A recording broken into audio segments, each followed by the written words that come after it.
はい、皆さんこんばんは、ゴイスブラマサです。今日はですね、今月買った釣り具の紹介をお届けしていきたいと思います。で、1つ目がですね、D クローのマリノ200スリムの、ルアーになります。これはですね、ダイビング、ペンシルの、ルアーになっています。でですね、このルアーなんですけど、重さが 61g になっています。でこの D クローの、マリノ200スリムなんですけど、ここに水晶フック、ラダーフック6スラ0が、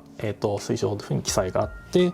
あと吸い込みが弱い時フロントリアともにキーフックの4スラ0のバーブレスが推奨ですよというふうに記載があるんですけど、オーストラリアだとですね、このフックが多分手に入らないので、よくある、カルティバだったりシャウト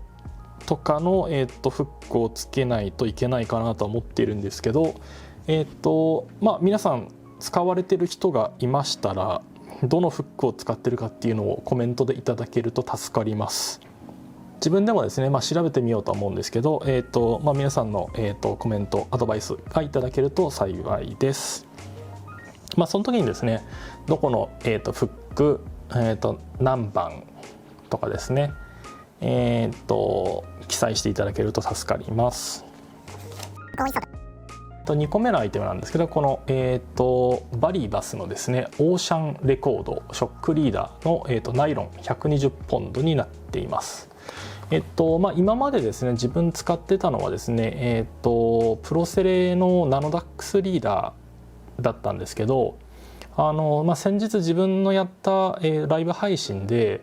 かなりの人がバリバスのオーシャンレコードを使ってるっていうことで、ちょっと自分も使ってみようかなと思う形で一つ買ってみました。はい、なのでね、そのナノダックスの、リーダーと、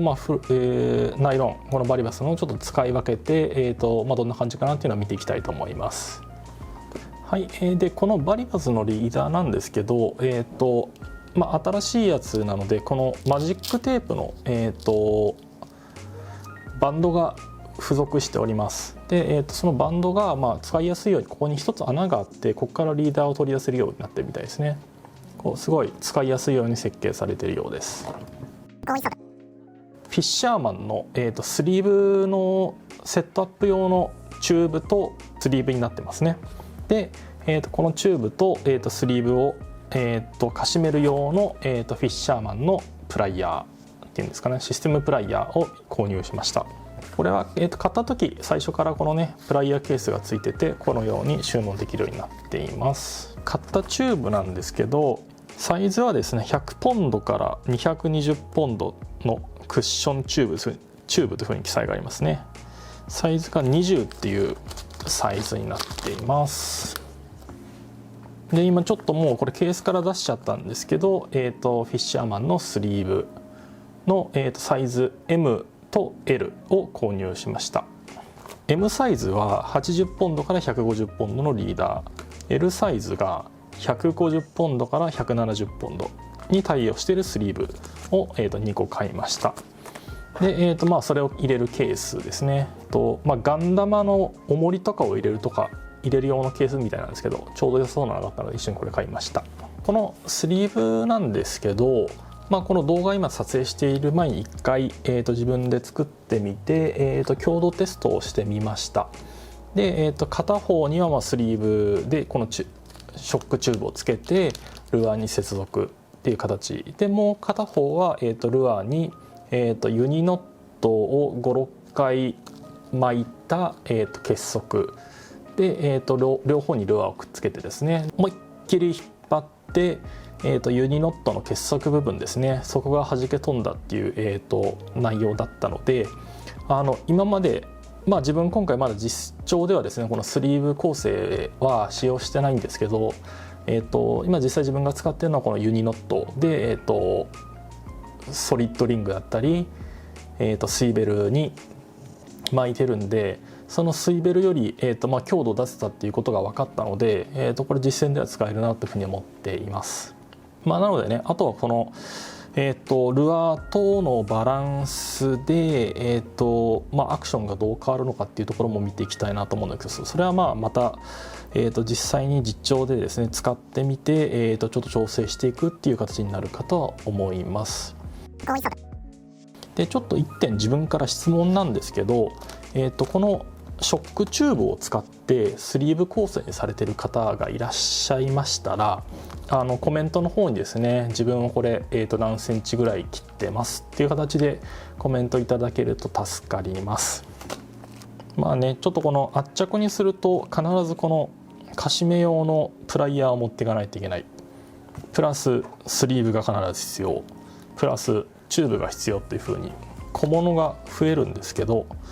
まあさっき自分でやってみたですね、その引っ張り強度のところではですね、今まで自分がやってる、ユニノットよりは強くなっていたので、その点に関しては使うメリットがあるかなというふうには自分では感じました。ただこれ今これ120ポンド使っ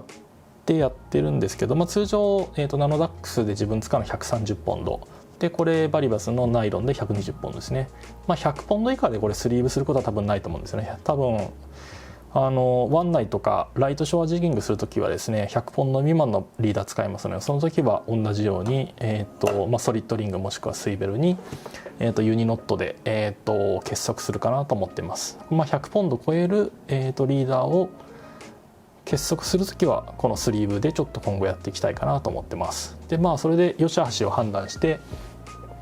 これから使っていくか使わない、やっぱりユニノットに戻すかっていうのはちょっと検討しようかなと思ってます。あとはですね、別の動画でこのスイベルを使った、結束方法の動画もちょっと作ってみようかなと思います。ちょっと考えているのは、さっきの撮影してなかったんで、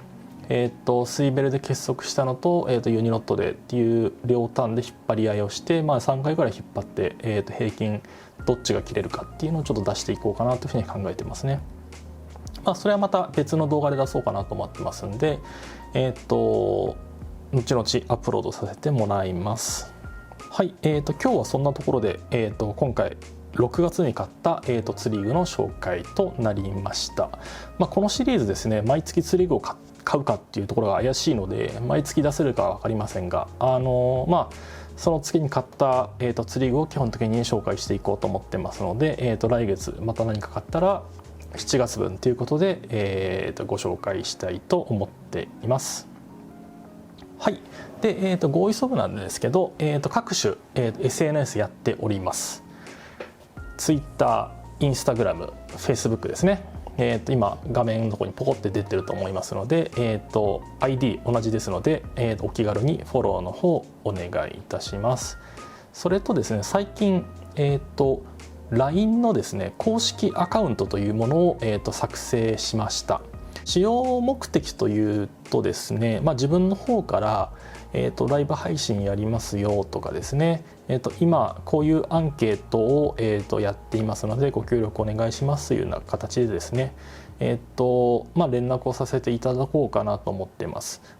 各種ですねソーシャルネットワーク、Twitter、インスタ、Facebookの方でも、同じ案内はしてるんですけど、ユ